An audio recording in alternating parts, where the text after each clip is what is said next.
Hello everyone, मैं आरिफ में स्वागत करता हूं आपका अपने YouTube channel Arif Mir chemistry में। तो पिछले लेक्चर में हमने डिस्कस किया था इंडियन इकोनॉमी का बेसिक कंसेप्ट, जिसमें मैंने आपको बताया था कि किस तरह से इकोनॉमी बिगन हुई एज अ फिनोमिना। फिर बार्टर बार्टर एक्सचेंज क्या होता है, बार्टर सिस्टम क्या होता है, ये भी हमने डिस्कस किया था। उसके बाद किस तरह से इकोनॉमिक्स बिगन हुई एज अ डिसिप्लिन, इकोनॉमी और इकोनॉमिक्स के अंदर क्या डिफरेंस है, ये चीज़ भी हम डिस्कस कर चुके। उसके बाद कुछ मैन 18th 19th और 20th सेंचुरी के इकोनॉमिस्ट्स को हमने देखा था।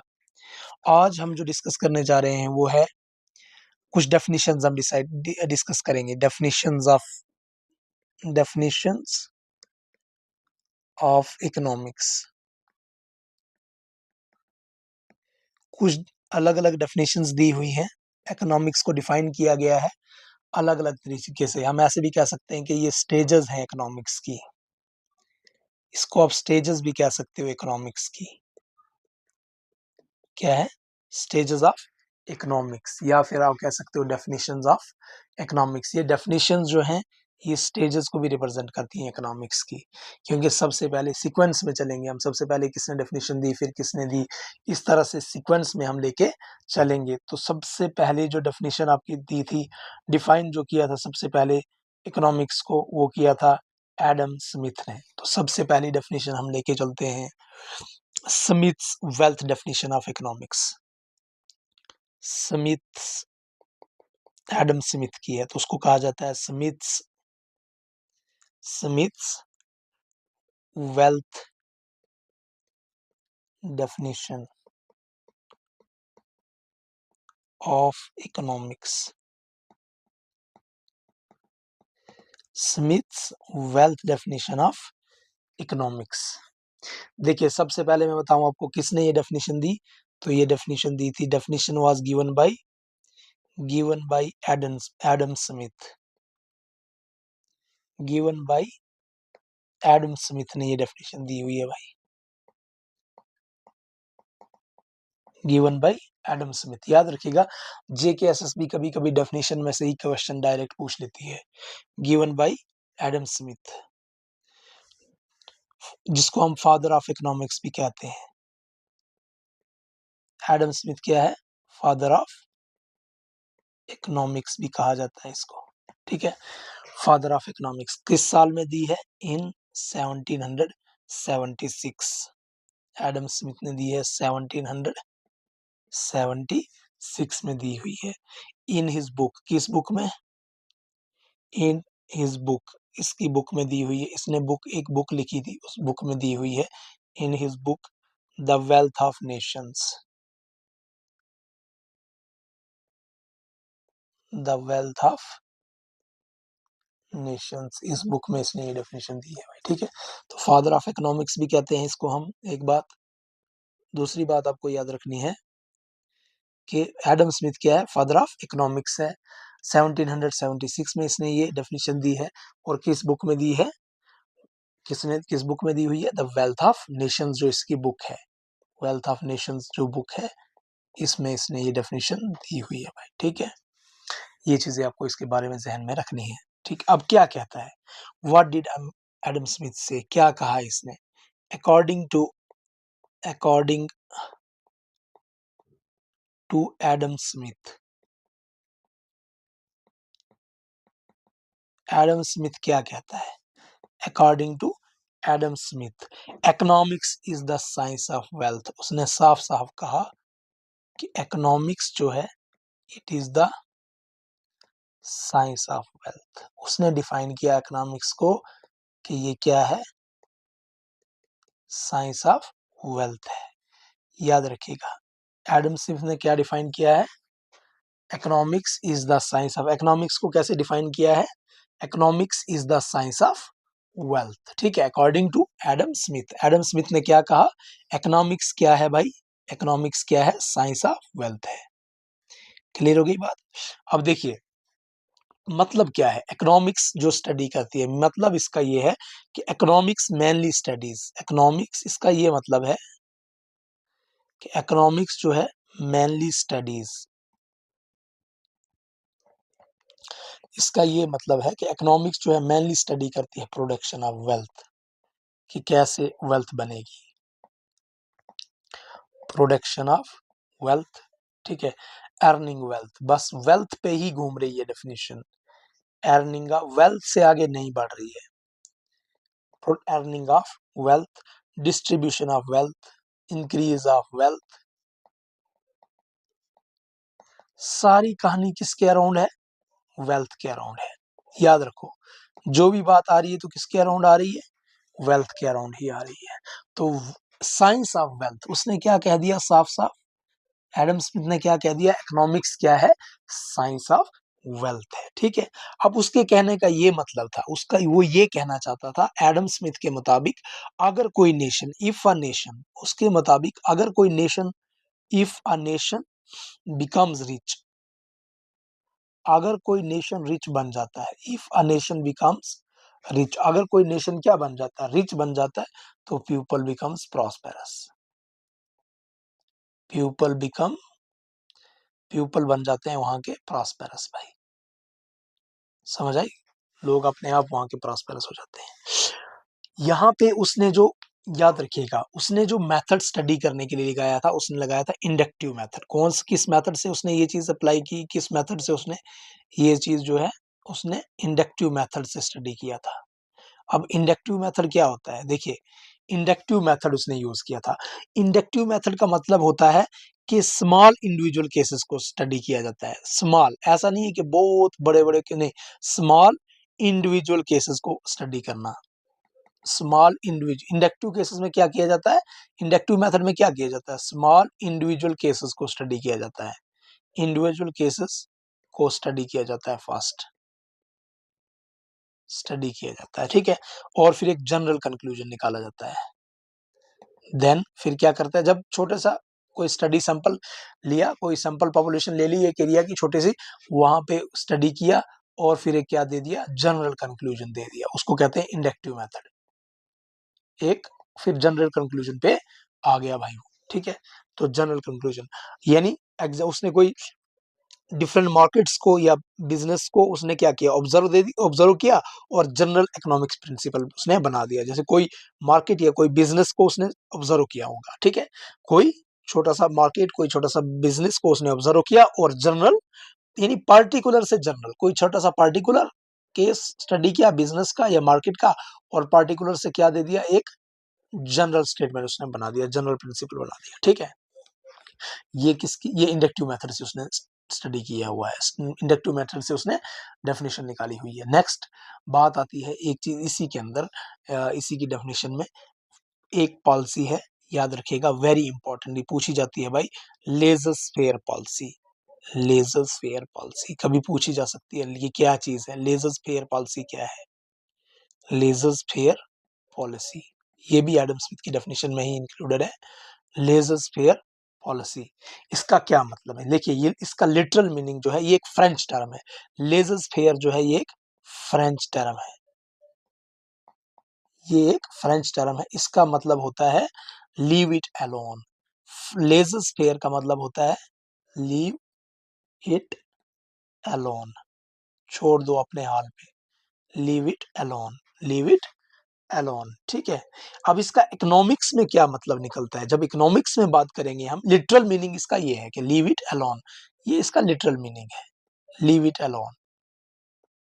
जब इकोनॉमिक्स में इसका यूज करेंगे तो इकोनॉमिक्स में क्या मतलब निकलेगा, तो इसका इकोनॉमिक्स में ये मतलब है, लेजर्स फेयर का मतलब ये निकलता है इकोनॉमिक्स में, कि गवर्नमेंट जो है वो इंटरफेयर ना करे भाई इकोनॉमी में, government should not interfere. Laissez faire का मतलब है कि गवर्नमेंट, याद रखेगा भाई, शुड, ये सारी चीजें इंपॉर्टेंट है, आपको बहुत ध्यान से रखना, जेके एसएसबी वाले कुछ भी पूछ लेते हैं चीजें, government should not interfere, government जो है वो इंटरफेयर नहीं करनी चाहिए, government should not interfere much in the economy. ये किसका कहना है, एडम स्मिथ का, लेजर फेयर पॉलिसी के अकॉर्डिंग, कि गवर्नमेंट जो है उसको इकोनॉमी में ज्यादा इंटरफेयर नहीं करना चाहिए। बिजनेस और वर्क जो भी है, मार्केट्स, बिजनेस और मार्केट जो भी है, बिजनेस एंड मार्केट्स जो है, शुड वर्क फ्रीली, वो फ्रीली काम करनी चाहिए, शुड वर्क फ्रीली। बात समझ।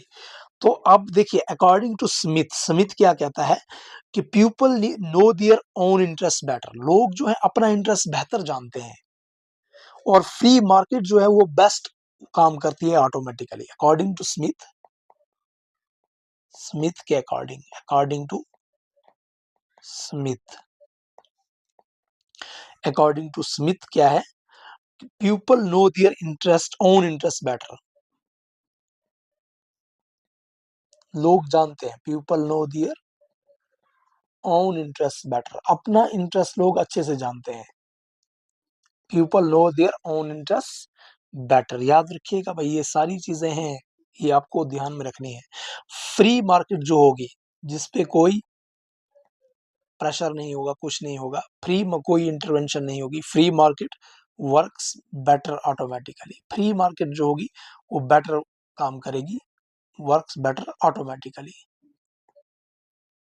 जब गवर्नमेंट की कोई इंटरवेंशन नहीं होगी। ठीक है, आप एक चीज याद रखिएगा, यानी उसने पॉलिसी ऑफ नॉन इंटरवेंशन में बिलीव किया, पॉलिसी ऑफ नॉन इंटरवेंशन में, किसने, एडम स्मिथ ने, policy of non intervention, non intervention, उसका कहना था कि पॉलिसी ऑफ नॉन इंटरवेंशन रहेगी, कोई government should not interfere, government को इंटरफेयर करना ही नहीं है, इंटरवेन करना ही नहीं है, किसमें, ना तो किसी ट्रेड में, प्राइसेस में, किसी में जो है उसको गवर्नमेंट को इंटरफेयर करना ही नहीं चाहिए भाई। ठीक है, कोई प्रोडक्शन में कोई, यानी फ्री कंपटीशन जो है वो इकोनॉमी को खुद जो है इंप्रूव करेगा, किसी में पॉलिसी ऑफ नॉन इंटरवेंशन जो है गवर्नमेंट को अप्लाई करना चाहिए, policy of non intervention.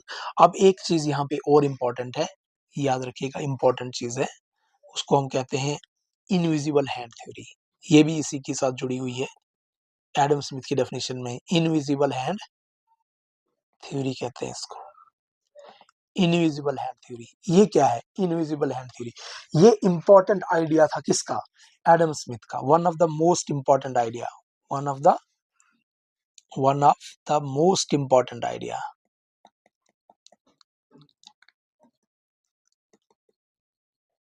Adam Smith का बहुत इंपॉर्टेंट आइडिया था, बहुत इंपॉर्टेंट आइडिया था किसका, एडम स्मिथ का। इनविजिबल हैंड, इनविजिबल हैंड का मतलब क्या है, इनविजिबल हैंड का मतलब ये था कि पीपल, लोग जो है वो अपने बेनिफिट के लिए काम करते हैं, लेकिन इनडायरेक्टली जो है वो सोसाइटी को भी फायदा हो जाता है, इनडायरेक्टली, इनविजिबल हैंड। ये नहीं, इसका ये कहने का मतलब था, इट मींस, मैं इसको ऐसे लिखता हूँ, इनविजिबल हैंड का मतलब क्या था, इट मींस, इसका ये मतलब था कि पीपल वर्क, लोग जो है, पीपल अच्छे से समझना भाई, जो कहते हैं ना इकोनॉमिक्स मुश्किल है उनके लिए बिल्कुल आसान बना के दे देंगे, people work for their own benefit, लोग अपने बेनिफिट के लिए काम करते हैं, लोग जो है, इनविजिबल हैंड थ्योरी की बात कर रहा हूं मैं, people work for their own benefit, लोग अपने बेनिफिट के लिए काम करते हैं, लेकिन बट इनडायरेक्टली जब बात करें,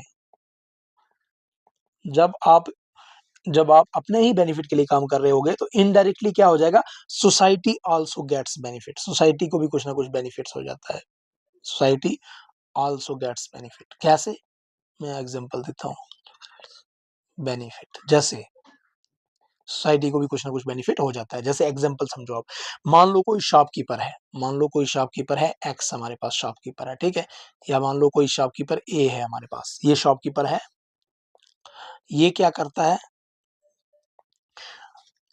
ये प्रॉफिट अपने लिए कमा रहा है, प्रॉफिट जो है अपने लिए कमा रहा है, प्रॉफिट अपने लिए कमा रहा है भाई, ठीक है, लेकिन जब प्रॉफिट कमा रहा है, जब प्रॉफिट अपने लिए कमा रहा है, व्हाइल अर्निंग प्रॉफिट, जब प्रॉफिट कमा रहा है, तो प्रॉफिट कमाते कमाते क्या होगा, ये प्रोवाइड करेगा गुड्स भी, करेगा नहीं, ये प्रोवाइड करेगा गुड्स, ठीक है, सर्विस देगा, गिव्स, सर्विस भी देगा, ठीक है, क्रिएट्स जॉब, जॉब्स क्रिएट कर रहा है,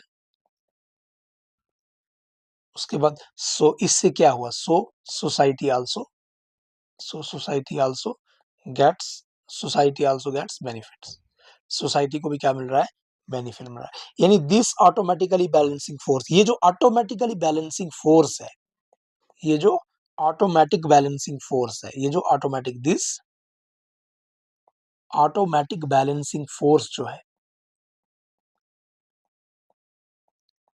इज कॉल्ड, इसी को हम कहते हैं इनविजिबल हैंड। इसको हम क्या कहते हैं? Invisible hand. इसको हम कहते हैं इनविजिबल हैंड। अच्छे से समझना आपकी बातें, ठीक है, इनविजिबल हैंड। तो अब यहाँ पे याद रखना, यहाँ पे सेल्फ इंटरेस्ट की बात आ रही है। सिर्फ यहाँ पे क्या बात आ रही है? एक तो वेल्थ की बात आ रही है, दूसरी सेल्फ इंटरेस्ट। एडम स्मिथ की डेफिनेशन में क्या क्या बातें आ रही है? एक तो वेल्थ, दूसरा क्या आ रही है? सेल्फ इंटरेस्ट की बात आ रही है, इनविजिबल हैंड की बात आ रही है, लेसेस फेयर की बात आ रही है, नॉन इंटरवेंशन की बात आ रही है, ठीक है। यानी स्मिथ के मुताबिक हर पर्सन जो है अपनी कंडीशन को इंप्रूव करना चाहता है। सेल्फ इंटरेस्ट का मतलब हर पर्सन जो है वो अपनी क्या करना चाहता है? अपनी अकॉर्डिंग स्मिथ जो है ना, हर हर पर्सन जो है वो अपनी कंडीशन को इंप्रूव करना चाहता है। Every person according to Smith, according to Smith every person, हर पर्सन जो है, every person tries to improve, tries to improve his condition, his own condition, अपनी कंडीशन को इंप्रूव करना चाहता है भाई हर को। इसी को हम कहते हैं सेल्फ इंटरेस्ट, इसी को हम कहते हैं सेल्फ इंटरेस्ट, ठीक है। और लेकिन इसका ये कहना था, लेकिन स्मिथ का ये कहना था कि सेल्फ इंटरेस्ट जो कॉम्पिटिटिव मार्केट में है, ये सोसाइटी को भी हेल्प कर सकता है, ठीक है। और उसका ये भी कहना था कि इवन इकोनॉमिक क्राइसिस भी अगर हुआ है, इकोनॉमिक क्राइसिस में भी, इकोनॉमिक क्राइसिस में भी, इकोनॉमिक क्राइसिस में भी, इकोनॉमिक क्राइसिस के दौरान भी government intervention is not necessary. उसका कहना था, याद रखिएगा, पूछ सकता है भाई, क्या एडम स्मिथ के मुताबिक इकोनॉमिक क्राइसिस के दौरान जो है क्या गवर्नमेंट की इंटरवेंशन जरूरी है? No, during economic crisis, during economic crisis government intervention is not necessary, government intervention not necessary. ये किसके मुताबिक, ये कौन कह रहा है? Even even during economic crisis, even, ये एडम स्मिथ कह रहा है कि भाई नहीं है जरूरत, कोई कोई जरूरत नहीं है। खुद को खुद जो है मार्केट स्टेबलाइज कर देगी, खुद ब खुद इकोनॉमी अपने आप को स्टेबलाइज कर देगी, खुद ब खुद। स्मिथ बिलीव करता था ना, स्मिथ इस चीज पे बिलीव करता था। क्यों? क्यों नहीं? क्योंकि Smith believed, Adam Smith believe करता था किस चीज में? कि economy can correct itself, economy जो है कैन करेक्ट इटसेल्फ ऑटोमेटिकली। कोई जरूरत नहीं है भाई गवर्नमेंट इंटरवेंशन की, इकोनॉमी अपने आप को खुद ब खुद जो है मार्केट जो है वो बैलेंस हो जाएगी, demand and supply on their own. तो ये यही आइडियाज जो है बाद में क्लासिकल इकोनॉमिक्स बन गए भाई, ठीक है। यही आइडियाज जो है लेटर इंपॉर्टेंट बन गए किसमें? क्लासिकल क्लासिकल क्लासिकल इकोनॉमिक्स में। यही आइडियाज जो है क्लासिकल इकोनॉमिक्स में इंपॉर्टेंट बन गए भाई बाद में चल के, ठीक है, याद रखिएगा। अब individual ambition serves common goal. अब इसको एक चीज और इंपॉर्टेंट बात याद रखिएगा, इंडिविजुअल एम्बिशन, हमारा अपना एम्बिशन जो है, इंडिविजुअल एम्बिशन, इंडिविजुअल एम्बिशन, हमारा अपना एम्बिशन, इंडिविजुअल एम्बिशन है, इंडिविजुअल अपना अपना एम्बिशन है, individual ambition serves common goal, common goal, common goal, ambition, यानी लोग अपने पर्सनल सक्सेस के लिए हेल्प करते हैं, लेकिन इससे इंक्रीज हो जाती है प्रोडक्शन भी, एम्प्लॉयमेंट भी, नेशनल वेल्थ भी, ठीक है। लोग अपने लिए हेल्प करते हैं, लोग अपने लिए जो है मेहनत करते हैं, इंडिविजुअल एम्बिशन, इंडिविजुअल अपने लिए वो मेहनत कर रहे हैं, अपने लिए सब कुछ कर रहे हैं, लेकिन इससे क्या हो रहा है? पर्सनल एम्बिशन, इंडिविजुअल एम्बिशन से कॉमन गोल भी अचीव हो रहा है। कॉमन गोल क्या है? प्रोडक्ट, जैसे एम्प्लॉयमेंट है, नेशनल वेल्थ है, प्रोडक्शन है, ये सारी चीजें, पर्सनल गेन जो है वो पब्लिक वेलफेयर की तरफ भी जा रहा है।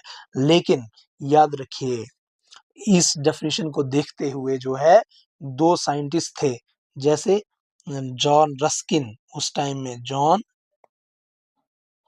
रस्किन और थॉमस कार्लाइल,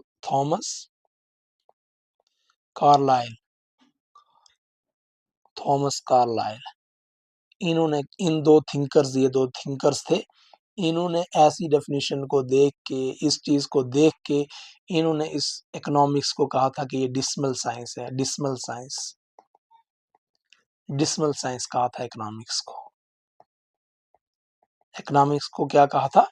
डिसमल साइंस। याद रखिएगा। तो क्यों कहा था इन्होंने डिसमल साइंस? क्योंकि ये मानते थे कि भाई ये इकोनॉमिक्स जो है, क्यों कहा था dismal science? Because they believed, because क्योंकि ये मानते थे, बिकॉज दे बिलीव्ड इकोनॉमिक्स जो है टू मच इंपॉर्टेंस दे रही है। Economics gives too much importance, ये इतनी इंपॉर्टेंस दे रही है, टू मच इंपॉर्टेंस, इतनी ज्यादा इंपॉर्टेंस दे रही है किसको? To wealth and selfishness, to wealth and selfishness को। ठीक है, तो सेल्फिशनेस और wealth, self interest, self interest, self interest पे सारी बात कर रही है ये। ठीक है, तो कुल मिला के ये सारी चीजें आपको ध्यान में रखनी है। क्या क्या कुछ पॉइंट्स आपको मैं बता देता हूँ फिर से मिला के, कि एडम स्मिथ ने डेफिनेशन दी अपनी में एक बुक में जिसका नाम था वेल्थ ऑफ नेशंस। ठीक है, इकोनॉमिक्स को साइंस ऑफ वेल्थ उसने नाम दिया। ठीक है, किसने? एडम स्मिथ ने। एडम स्मिथ की वेल्थ डेफिनेशन है भाई, साइंस ऑफ वेल्थ उसने इसको कहा है इसको। ठीक है, स्पोर्ट, इसको स्पोर्ट किसने किया? Laissez faire, free market, non interference of government होनी चाहिए, सेल्फ इंटरेस्ट है, इनविजिबल हैंड थ्योरी, ये सारी चीजें। लेकिन क्रिटिसिज्म इसको कहां से मिला?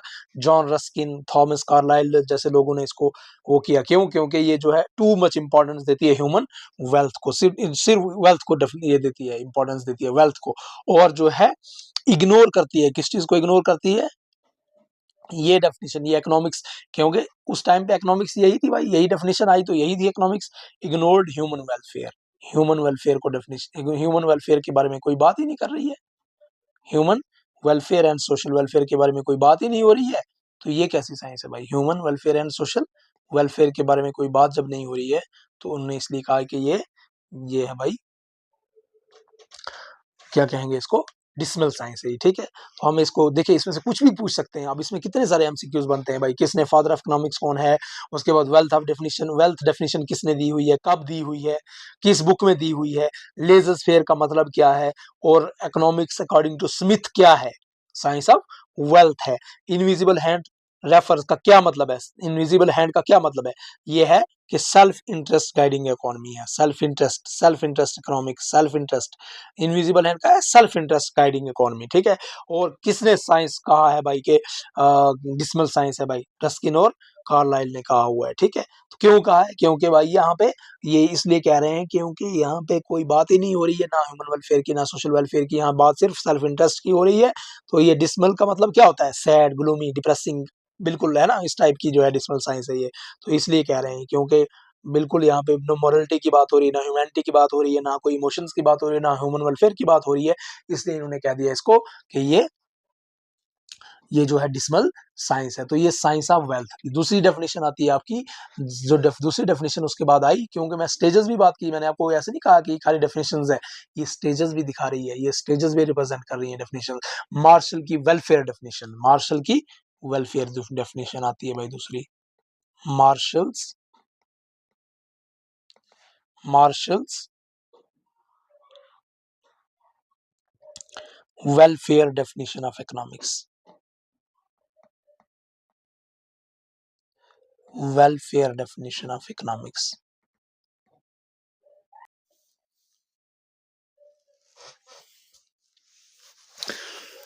तो ये डेफिनेशन दी गई थी अल्फ्रेड मार्शल द्वारा। किसने दी थी ये definition? This definition was given by Alfred, Alfred Marshall ने ये डेफिनेशन दी थी।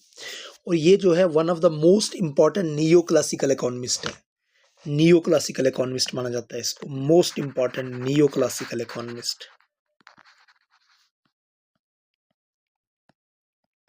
Most important neo classical economist माना जाता है। और 1890 में इसने डेफिनेशन दी हुई है। ठीक है, याद रखिएगा, अल्फ्रेड मार्शल ने दी है 1890 90 में दी है इसकी फेमस बुक में, इन हिज फेमस बुक। याद रखिए बहुत सारे ऑब्जेक्टिव्स इसमें निकल रहे हैं हमारे। फेमस बुक, क्या नाम था बुक का? Principles of economics.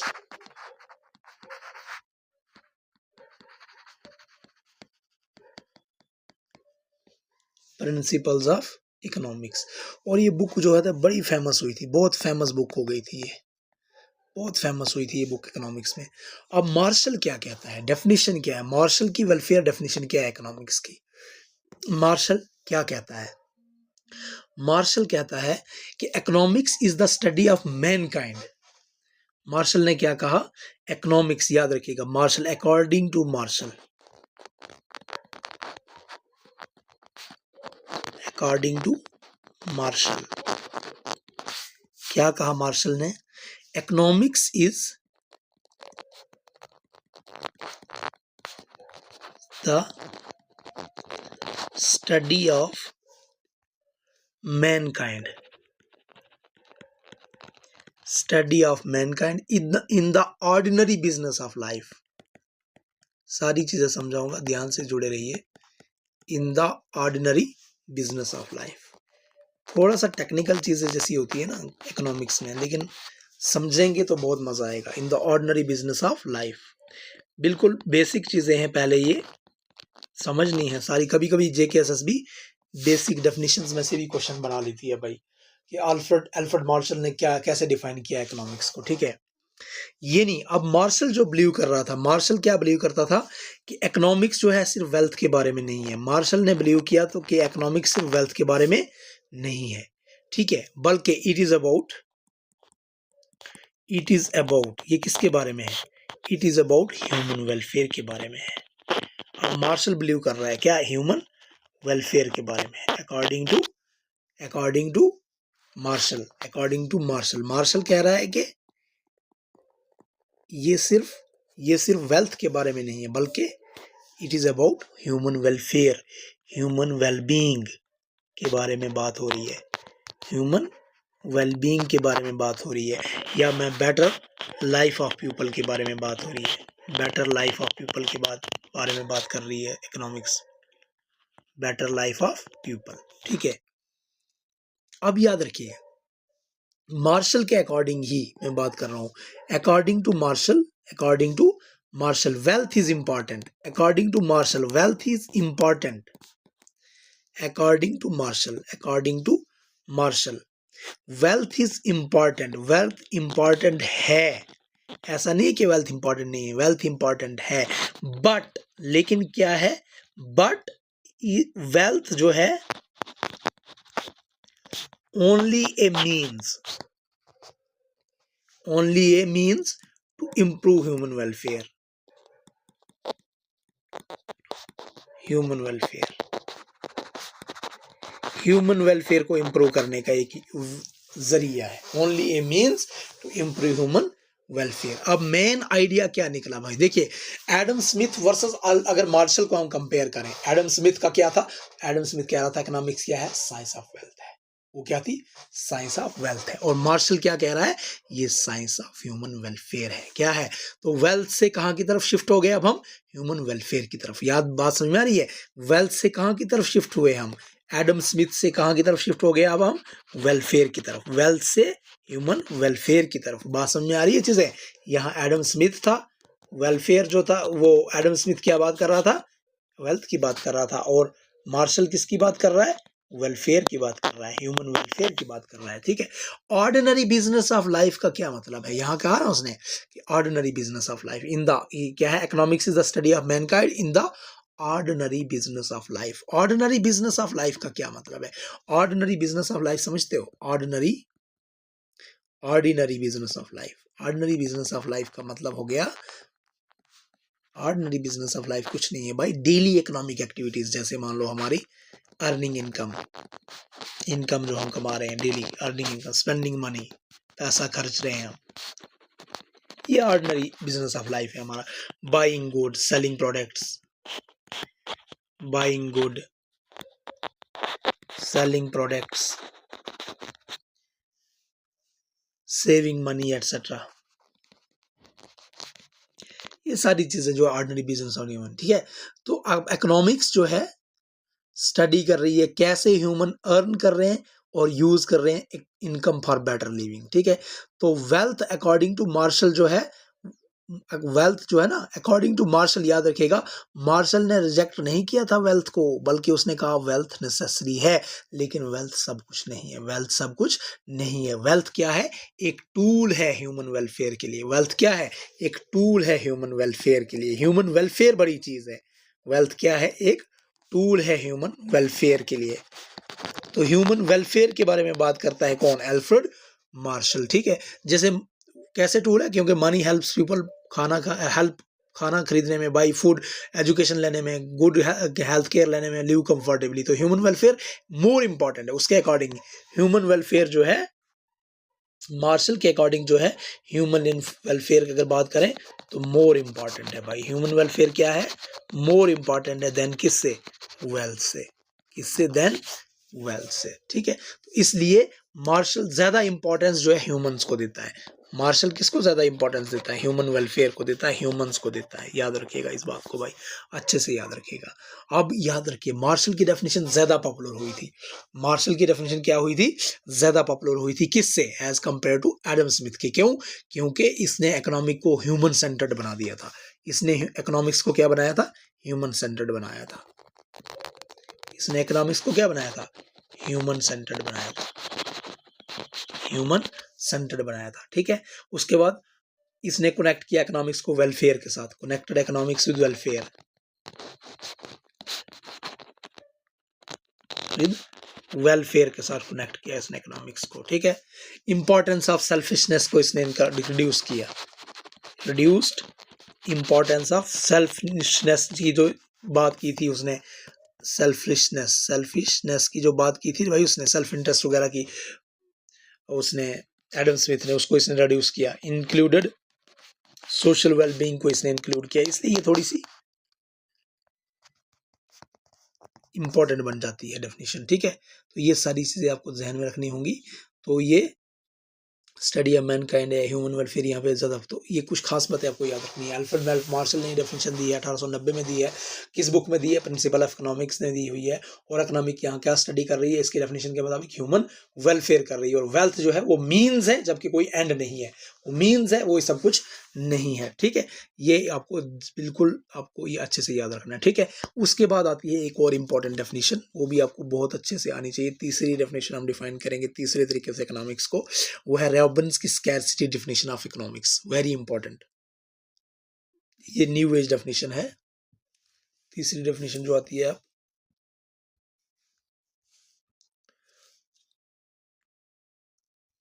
रॉबिन की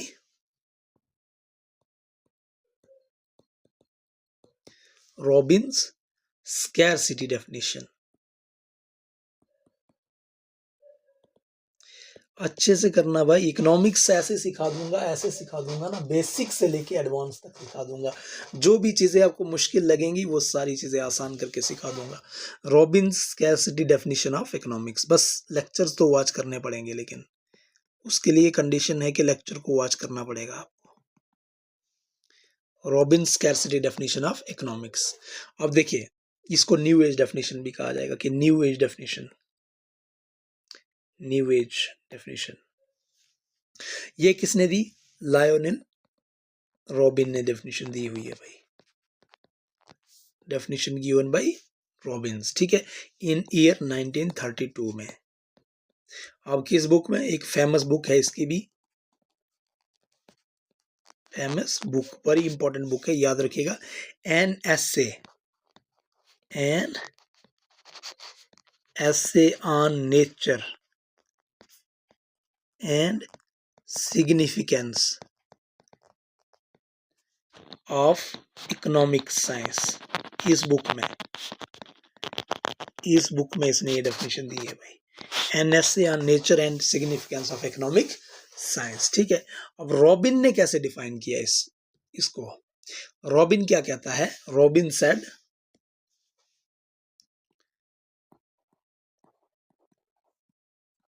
रॉबिन क्या कहता है कि economics is the science, economics is the science, economics एक ऐसी साइंस है which studies human behaviour,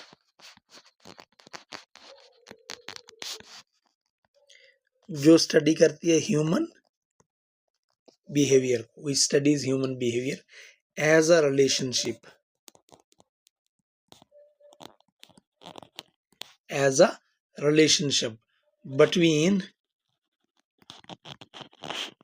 ends, ये याद रखिएगा, between ends and scarce means, ये भी याद रखिएगा, एंड्स एंड स्कार्स मीन्स, ये इंपॉर्टेंट चीजें हैं, ends and scarce means which have alternative uses, ये चीजें याद रखने की है, विच हैव अल्टरनेटिव यूजेस, ये 3 मेन पॉइंट्स हैं, alternative uses, ends and scarce means and have alternative uses. Economics is the science, economic ऐसी साइंस है जो स्टडी करती है ह्यूमन के बिहेवियर को, कैसे, एज अ रिलेशनशिप, किस किस के दरमियान, एंड्स एंड स्कार्स मीन्स के दरमियान, विच हैव अल्टरनेटिव यूजेस, जिसके क्या है, अल्टरनेटिव यूजेस है, ठीक है। और ये मोस्ट इंपॉर्टेंट डेफिनेशन मानी जाती है इकोनॉमिक्स में, ये भी क्या मानी जाती है, याद रखिएगा, मोस्ट इंपॉर्टेंट डेफिनेशन मानी जाती है इकोनॉमिक्स में। कैसे, क्योंकि अब इसको मैं आसान तरीके से समझाऊं ना, तो ये क्या कहना चाहता है, ये कहना चाहता है भाई, जो रॉबिन कहना चाहता है, रॉबिन क्या कहना चाहता है, रॉबिन यूं कहना चाहता है, रॉबिन कहना चाहता है कि ह्यूमन की जो वांट्स हैं, ह्यूमन की जो वांट्स हैं वो अनलिमिटेड है, वो यूं कहना चाहता है, सिंपल भाषा में मैं बताऊं कि ह्यूमन की जो वांट्स हैं वो अनलिमिटेड है, ends and scarce, between ends and scarce means, यानी रिसोर्सेज जो हैं, रिसोर्सेज जो हैं वो लिमिटेड है, यानी स्कार्स है, स्कार्स समझो, लिमिटेड है भाई, ठीक है। यानी ह्यूमन की जो वांट्स है, ये समझा रहा हूं मैं आपको चीजें, ह्यूमन की जो वांट्स है, ये रॉबिन कहना चाहता है कि ह्यूमन की जो वांट्स हैं, जो ख्वाहिशात हैं, जो वांट्स हैं, उनकी जो जरूरतियात हैं वो अनलिमिटेड हैं, जरूरियात तो लिमिटेड होते हैं लेकिन जो ख्वाहिशात हैं वो क्या है, अनलिमिटेड है, जबकि रिसोर्सेज जो हैं वो क्या है, लिमिटेड है। सो इसलिए, इसलिए अल्टरनेटिव यूज, सो इसलिए ह्यूमंस को जो है क्या करना चाहिए, ह्यूमंस को क्या करना चाहिए, चूज करना चाहिए केयरफुली, चूज करना चाहिए केयरफुली, कि हाउ, क्या चूज करना चाहिए केयरफुली, यानी डिसाइड करना चाहिए उनको, how to use limited resources, limited resources को कैसे यूज किया जाए, how to use limited resources, ठीक है। तो इकोनॉमिक्स स्टडी करती है, इसलिए उसके मुताबिक इकोनॉमिक्स स्टडी करती है कि how people make choices under scarcity, how people make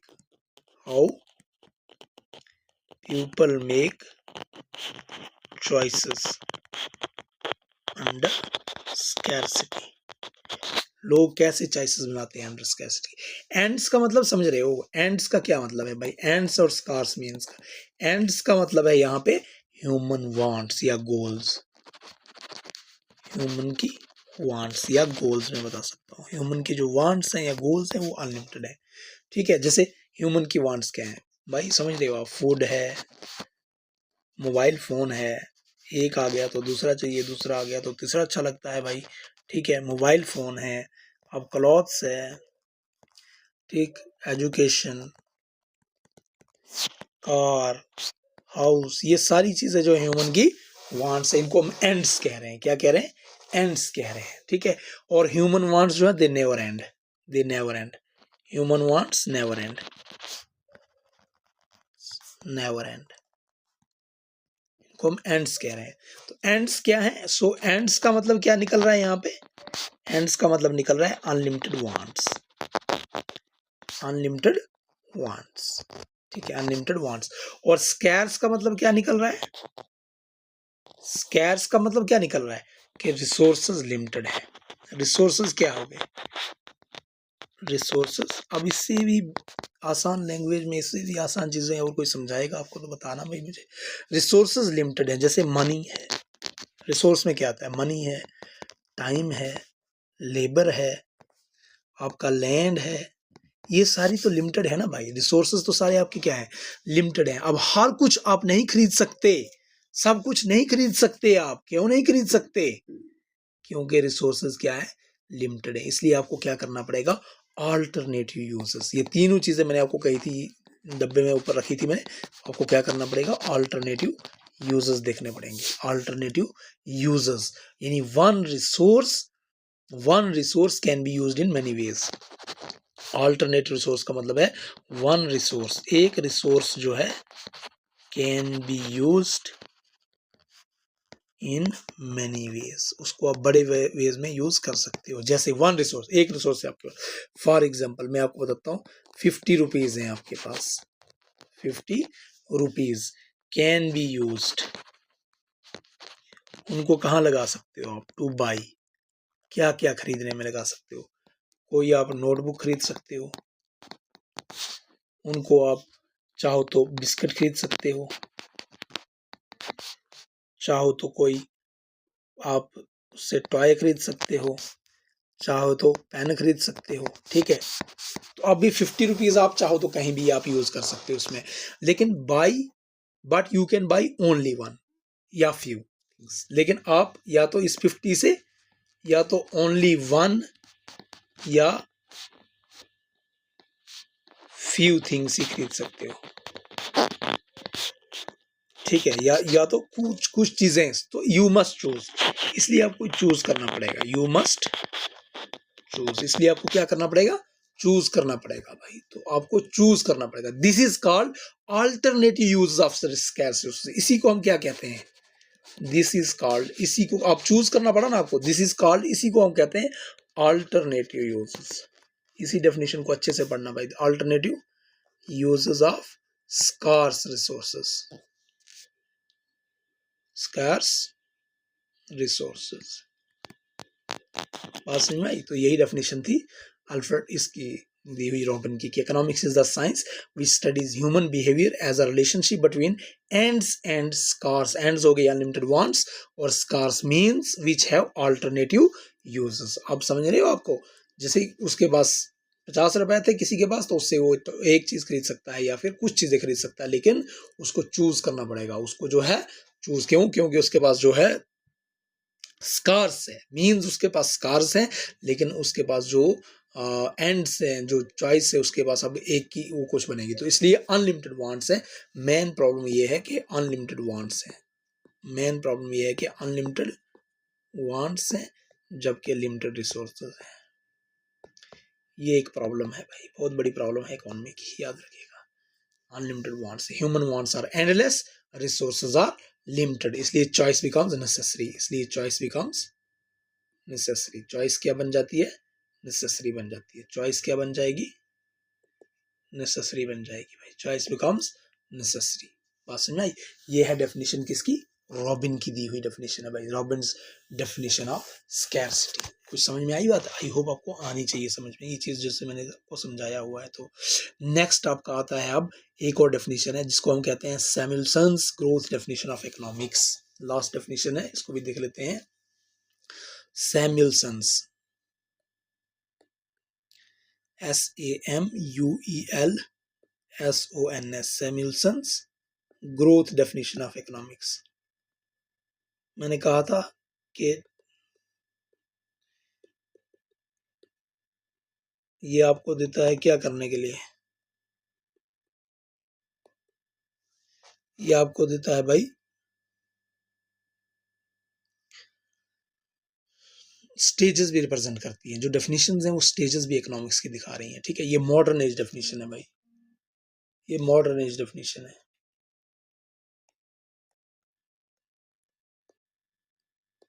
बहुत इंपॉर्टेंट डेफिनेशन है, याद रखिएगा। और ये डेफिनेशन किसने दी थी, पॉल सैमुअल्सन ने, पॉल सैमुअल्सन ने दी थी। ठीक है, और ग्रेटेस्ट मॉडर्न इकोनॉमिस्ट माना जाता है इसको, ग्रेटेस्ट मॉडर्न इकोनॉमिस्ट माना जाता है इसको। और ये 1948 में दी हुई है इसने, 1948 में दी हुई है, ठीक है। और इसकी फेमस बुक जो थी, अपनी फेमस बुक में दी हुई है इसने, नाम है बुक का economics and introductory analysis, economics and introductory analysis, N introductory analysis.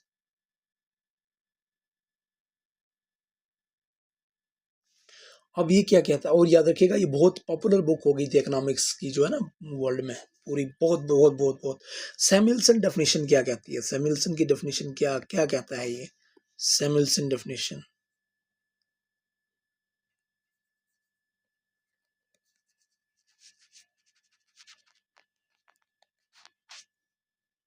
सैमुअल्सन्स definition ये क्या कहता है, सैमुअल्सन कहता है कि इकोनॉमिक्स स्टडीज क्या स्टडी करती है, इकोनॉमिक्स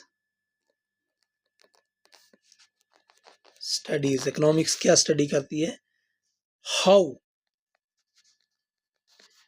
पीपल एंड सोसाइटी, कैसे लोग और सोसाइटी चूज, कैसे सोसाइटी और लोग जो है चूज करते हैं to use scarce resources, scarce समझते हो जो लिमिटेड रिसोर्स है हमारे पास, with alternative uses, alternative uses के साथ, with alternative uses to produce various commodities, produce various commodities and distribute them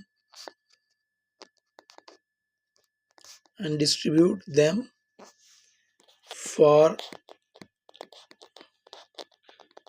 consumption now and in future। याद रखिएगा, बहुत इंपॉर्टेंट डेफिनेशन है।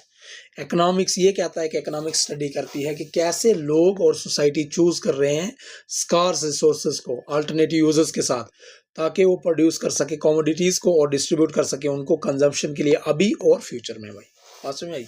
और ये जो है ग्रोथ ओरिएंटेड या मॉडर्न डेफिनेशन है, this is called growth oriented या मॉडर्न डेफिनेशन। ये ग्रोथ ओरिएंटेड डेफिनेशन है, ग्रोथ ओरिएंटेड डेफिनेशन कहा जाता है इसको। तो ये देखो जेकेएसएसबी कुछ भी पूछ सकती है भाई, भी पूछ सकती है, घबराना नहीं है आपने।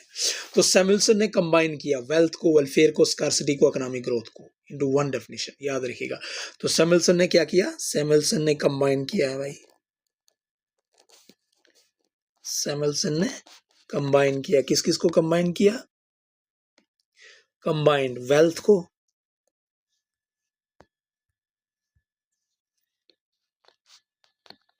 वेल्थ, वेलफेयर,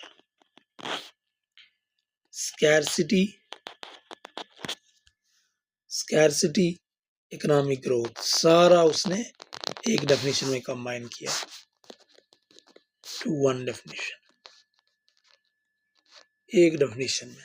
तो उसके अकॉर्डिंग इकोनॉमिक स्टडी कर रही है चॉइस को, स्कैर्सिटी को, प्रोडक्शन को, डिस्ट्रीब्यूशन को, कंजम्पशन को और फ्यूचर ग्रोथ को। इसलिए इस डेफिनेशन को कंसिडर किया जाता है क्या, मोस्ट कंप्रेहेंसिव डेफिनेशन। ये जो है मोस्ट कंप्रेहेंसिव डेफिनेशन मानी जाती है, याद रखिएगा। ये क्या है मानी जाती है, most comprehensive definition, most comprehensive definition, ठीक है। क्योंकि स्कैर्ड रिसोर्सेज का मतलब क्या है, वही money, time, land. Alternative uses का समझते हो भाई, जैसे लैंड है उसको भी यूज कर सकते हो तो फार्मिंग के लिए या हाउस बिल्डिंग के लिए या फैक्ट्री के लिए या स्कूल के लिए, किसी एक चीज के लिए अल्टरनेटिव यूज। प्रोडक्शन का मतलब क्या है, जैसे food production, car manufacturing, mobile production, goods and services कैसे क्या प्रोड्यूस कर रही है। डिस्ट्रीब्यूशन का मतलब आफ्टर प्रोडक्शन गुड्स को उनको डिस्ट्रीब्यूट भी तो करना है अमंग द पीपल। फिर उसके बाद कंजम्पशन, कंजम्पशन का मतलब है use of goods and service satisfy wants को सेटिस्फाई करना है, जैसे eating food, wearing clothes, using mobile phone वगैरह। प्रेजेंट एंड फ्यूचर में जैसे फ्यूचर नीड्स क्या है, economic growth, development, saving resources वगैरह वगैरह सारा। तो आप अब समझ लो, जैसे मान लो कोई गवर्नमेंट है, उसके पास कोई लिमिटेड रिसोर्सेज है, उसके पास क्या है, लिमिटेड रिसोर्सेज है। तो अब कितना पैसा उसको चाहिए, हाउ मच मनी जो उसको चाहिए, मान लो रोड्स के लिए, कितना पैसा उसको हॉस्पिटल्स के लिए चाहिए, कितना पैसा उसको एजुकेशन चाहिए के लिए चाहिए। तो ये सोच रही है, ये गवर्नमेंट जो है ये सोच भी रही है कि फ्यूचर जनरेशन को भी बेनिफिट मिले। तो ये देखिए, ये अकॉर्डिंग जो है सैमुअल्सन के अकॉर्डिंग है। तो याद रखिए, इस डेफिनेशन में हर चीज़ आ रही है, वेलफेयर आ रही है, ग्रोथ आ रही है, चॉइस आ रही है, प्रोडक्शन आ रही है, डिस्ट्रीब्यूशन आ रही है, प्रेजेंट और फ्यूचर जो है कंजम्पशन आ रही है। दैट इज वाई इसको माना जा रहा है कि ये क्या है, most important, most comprehensive definition आ रही है। तो इसके according, according to him, according आप लिख सकते हो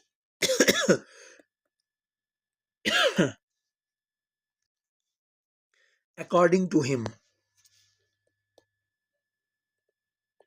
according to him, economic studies, economics क्या क्या स्टडी कर रही है, choice, scarcity, production, distribution, consumption, future growth,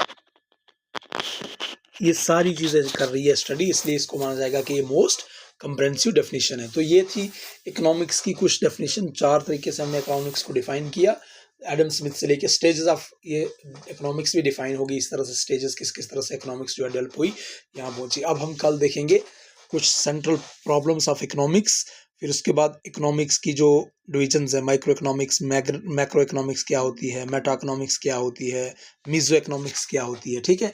उसके बाद धीरे धीरे फिर हम अपने सेक्टर्स की तरफ चलेंगे, आपके सेक्टर्स ऑफ इकोनॉमिक्स जो होते हैं, प्राइमरी, सेकेंडरी, टर्शरी, और जो है जो भी चीज़ें हैं ना आपकी, जीडीपी वगैरह वगैरह सारी चीज़ें आपकी यहाँ से हम क्लियर करके आगे चलते जाएंगे फिर इंशाल्लाह। बस आप जो है जुड़े रहिए और लेक्चर्स को देखते रहिए, आपको कोई भी प्रॉब्लम इसके अंदर इंशाल्लाह नहीं आने देंगे इकोनॉमिक्स के अंदर। बस जो लोग कहते हैं कि इकोनॉमिक्स मुश्किल है, इकोनॉमिक्स मुश्किल नहीं है, बस जुड़े रहिए और समझने की कोशिश कीजिए। मैं कोशिश करूंगा कि आपको अच्छे से अच्छे जो है इकोनॉमिक्स बिल्कुल बेहतर तरीके से आपको समझा दी जाए, ठीक है। Thank you for cooperation.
ठीक है ना, और उनकी बेसिक नीड्स थी।